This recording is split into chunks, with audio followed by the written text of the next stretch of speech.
ICC delegation का visit है वो पाकिस्तान के लिए एक खतरे की अलामत के तौर पर जो है वहाँ पर रिपोर्ट किया जा रहा है। उन्होंने कहा है जी कि जब तक आपकी जो दहशतगर्दी है और ये है वो जब तक वो नहीं खत्म होती, हम को टीम आपकी तरफ भेजेंगे नहीं, सवाल ही नहीं पैदा होता। जब आप इंडिया की तरफ से देखते हैं और सुनते हैं तो वहां से अभी तक खबरें आ रही हैं दैट पाकिस्तान नहीं आएगी टीम इंडिया और इंडिया ट्रैवल नहीं करेगा, but over the period of time ये बात पता चलेगी इवेंचुअली आईसीसी भी कुछ भी नहीं कर सकता। अल्लाह करे कि ये स्टेडियम सही वक्त पर तैयार हो जाए, वरना ये एक तरह से बहाना बन जाएगा इंडिया के पास भी और आईसीसी के पास भी। एक अच्छा खासा फैक्चुअल पोजीशन आ जाएगी उनके पास कि नहीं अब हम चैंपियंस ट्रॉफी शिफ्ट कर सकते हैं, इसलिए ग्राउंड ही तैयार नहीं। ठीक है, नेशनल स्टेडियम में स्पीड थोड़ी सी कम है क्योंकि पूरा 1 महीना आज हो चुका है और जो बिल्डिंग की फाउंडेशन है उसका भी अभी तक काम नहीं हो सका। हमें एक फिगर बताना चाहिए आईसीसी को भी, इंडिया को भी, अपने आवाम को भी, कि जी अगर पूरा चैंपियंस ट्रॉफी यहाँ नहीं होती और हमें कहीं और ग्राउंड लेकर मैचेस करवाने पड़ते हैं तो हमें इतना नुकसान होगा।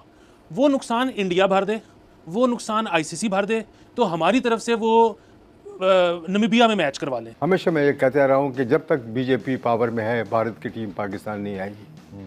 आपने घुटने टेके उनके सामने एशिया कप में, आप फिर घुटने टेकेंगे।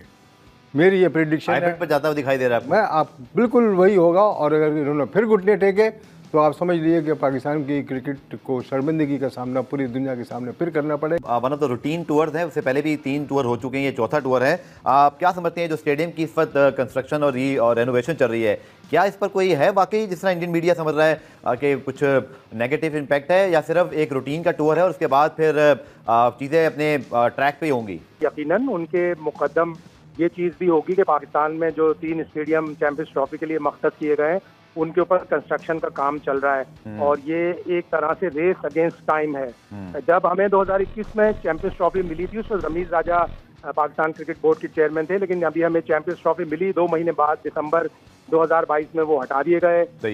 उसके बाद फिर इसी तरह चलती रही सारी चीज़ें। ये एक बिल्कुल ऐसा सिलसिला चलता रहा कि इंटरिम मैनेजमेंट कमेटी आई थी नजम सेठी की सरबराही में, फिर ज़का अशरफ भी इंटरिम मैनेजमेंट कमेटी के थे। तो वो लोग ये सोचते होंगे कि हम ग्राउंड बनाने की शायद हमारे पास इख्तियारात नहीं है। तो जब ग्राउंड बनाने की इख्तियारात आए तो उस वक्त अच्छी खासी देर हो चुकी थी। अल्लाह करे कि ये स्टेडियम सही वक्त पर तैयार हो जाए, वरना ये एक तरह से बहाना बन जाएगा इंडिया के पास भी और आईसीसी के पास भी। एक अच्छा खासा फैक्चुअल पोजीशन आ जाएगी उनके पास कि नहीं अब हम चैंपियंस ट्रॉफी शिफ्ट कर सकते हैं, इसलिए ग्राउंड ही तैयार नहीं। ठीक है, बाहर की दुनिया सर क्या सोचती है? क्या सिर्फ इंडिया की पाकिस्तान से चैंपियंस ट्रॉफी ली जा सकती है, हाइब्रिड मॉडल, या आप कोई आगे चल के एक तनाज़ा देख रहे हैं जिसमें आईसीसी और भारतीय क्रिकेट बोर्ड आमने सामने हो? आप कैसे देखते हैं इस चीज़ को? देखिए, ये मीडिया इतना दुनिया में स्ट्रांग है कि हर चीज़ सेकंड्स के अंदर दुनिया में फैल जाती है। शाहिद ने बिल्कुल सही अभी कहा कि ये एक बहाना बन सकता है। अब ये वक्त भी आना था कि पाकिस्तान जैसे मुल्क में इंग्लैंड सीरीज़ होस्ट करने के लिए स्टेडियम ही नहीं बचे। वो मुल्क जो 1992 का वर्ल्ड कप जीत चुका है, आज उनके पास कोई स्टेडियम ही नहीं है। इंग्लैंड की सीरीज़ के लिए पाकिस्तान क्रिकेट बोर्ड ने यूएई क्रिकेट बोर्ड से रब्ता किया है कि हमें यहाँ पर टेस्ट मैचेस करवाने की इजाज़त दी जाए, क्योंकि चैम्पियन ट्रॉफ़ी के सिलसिले में जो नेशनल स्टेडियम कराची है और गद्दाफ़ी स्टेडियम लाहौर है, वहाँ पर जो रेनोवेशन का काम जारी है, तो उस वक्त इस सिलसिले में वहाँ पर तो मैचेस पॉसिबल नहीं है। अब बचे पाकिस्तान के पास 3 स्टेडियम। फैसलाबाद स्टेडियम जहाँ पर चैम्पियन कप खेला जा रहा है, तो वहाँ भी फिर ये टेस्ट सीरीज़ नहीं खेली जाएगी। एंड उसके बाद हमारे पास बच गए Rawalpindi cricket stadium and Multan cricket stadium. अब यही 2 वेन्यूज़ हैं, हो सकता है इन्हीं 2 वेन्यूज़ को कंसीडर कर इन्हीं पर ही टेस्ट मैचेस करवाए जाएं। अगर रावलपिंडी स्टेडियम पर मैचेस करवाए गए तो उसका हाल वही होगा जो बांग्लादेश ने पाकिस्तान का किया। अगर बांग्लादेश ने उस स्टेडियम में पाकिस्तान को हरा दिया तो इंग्लैंड तो फिर आप सोच ही लेना कि पाकिस्तान को रोनता चला जाएगा। बाकी इसलिए जो पाकिस्तान क्रिकेट बोर्ड है उसने यूएई के शेख अल नासिर से रिक्वेस्ट की है कि हमें दुबई और यूएई के जो दुबई अबू धाबी के जो ग्राउंड है वो हमें दिए जाएं, ताकि इंग्लैंड की टीम को प्रैक्टिस के लिए दुबई में रोका जा सके और फिर वहीं पर टेस्ट सीरीज़ का आगाज़। जी, वहाँ पर तो स्टेडियम टूटे हुए हैं, वहाँ प्रॉपर फैसिलिटीज़ नहीं है। ठीक है, ना क्राउड के लिए ना गाड़ियों के लिए। फर्ज कर लीजिए कि ये चीज़ें कंप्लीट हो जाती हैं, फिर जो भारत वाला मामला है उसके ऊपर आप ही क्या राय है? हमेशा मैं ये कहते रहा हूँ कि जब तक बीजेपी पावर में है भारत की टीम पाकिस्तान नहीं आएगी। आपने घुटने टेके उनके सामने एशिया कप में, आप फिर घुटने टेकेंगे। मेरी ये प्रेडिक्शन है, पर जाता हुआ दिखाई दे रहा है मैं आप बिल्कुल वही होगा। और अगर इन्होंने फिर घुटने टेके तो आप समझ लीजिए कि पाकिस्तान की क्रिकेट को शर्मिंदगी का सामना पूरी दुनिया के सामने फिर करना पड़ेगा। मैं अभी सर भारत भी तो एक्सपोज हो रहा है ना कि वो क्रिकेट को पॉलिटिक्स से मिक्स कर रहा है। मैं जो अभी जिस कल्चर से आया हुआ हूँ, जी सर, क्रिकेट के कल्चर और टेस्ट मैचेस से बरतानिया के, जी सर, वहाँ पर जितने भी मुझे पाकिस्तानी क्रिकेट के फैनेटिक्स और फैंस और फॉलोअर्स मिले हैं, वो इतने नाउमीद हो चुके हैं कि उन्होंने पाकिस्तान की क्रिकेट को देखना बंद कर दिया है, ना इनके बारे में वो बात करना की गवारा करते हैं। अनफॉर्चुनेटली कि हमारी नताइज नहीं होंगे सर ऐसे। हमारी क्रिकेट जवाल पजीर है और हर लेवल पे जवाल पजीर है। आप चाहे दुनिया के आसमान से कोचेस क्रिकेट के लेके आ जाएं, पाकिस्तान की क्रिकेट का स्टैंडर्ड इससे ज़्यादा ख़राब हो जाएगा जिस तरह से पाकिस्तान की क्रिकेट को रन किया जा रहा है। अमित शाह का जो इंडियन जो उनकी बीजेपी के बड़े एक सीनियर लीडर भी हैं, और जे शाह जो इस वक्त आईसीसी के चेयरमैन बनने जा रहे हैं, बीसीसीआई के चेयरमैन हैं या फॉर्मर चेयरमैन हो गए हैं, अब उनके वालिद भी हैं। तो उन्होंने कहा है जी कि जब तक आपकी जो दहशतगर्दी है और ये है वो जब तक वो नहीं खत्म होती, हम कोई टीम आपकी तरफ भेजेंगे नहीं, सवाल ही नहीं पैदा होता।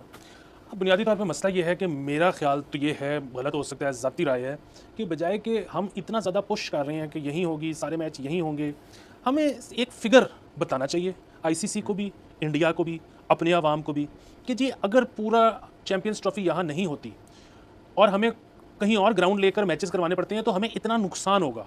वो नुकसान इंडिया भर दे, वो नुकसान आईसीसी भर दे, तो हमारी तरफ से वो नमीबिया में मैच करवा लें।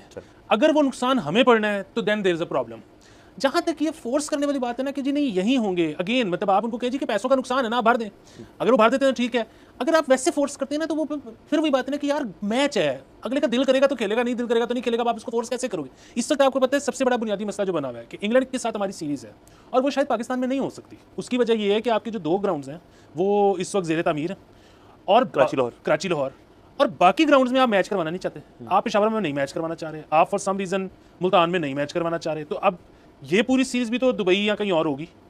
तो अगर ये हो सकती है तो फिर चैंपियंस ट्रॉफी के 6 मैच बाहर की नहीं। ये थोड़ी सी ना प्रॉब्लम्स हैं, उनको भी देखने की ज़रूरत है, हमें भी देखने की ज़रूरत है। और मेरा ये ख्याल है कि बढ़ के ना उनको मारनी चाहिए ना हमें मारनी चाहिए, सीधा सीधा मैथमेटिक्स रखनी चाहिए कि जी ये हमारा पाकिस्तान का इस दफ़ा बारी थी, पाकिस्तान ने इतना रेवेन्यू जनरेट करना था, उसने हमारे इतने साल इस काम आना था, अब क्योंकि उसमें इतना कट लग जाएगा because India wants to play somewhere else, तो ये हमें जो कट लग रहा है ना, ये आपकी मेहरबानी है आईसीसी इंडिया जो भी है वो हमें पूरा अपने घर में ज़रा ये चीज़ मद्देनजर रखनी है कि हमारे जो स्टेडियम की रेनोवेशन है इंशाल्लाह वक्त पर हो जाए, जिस पर आई थिंक हमें ध्यान देने की जरूरत है।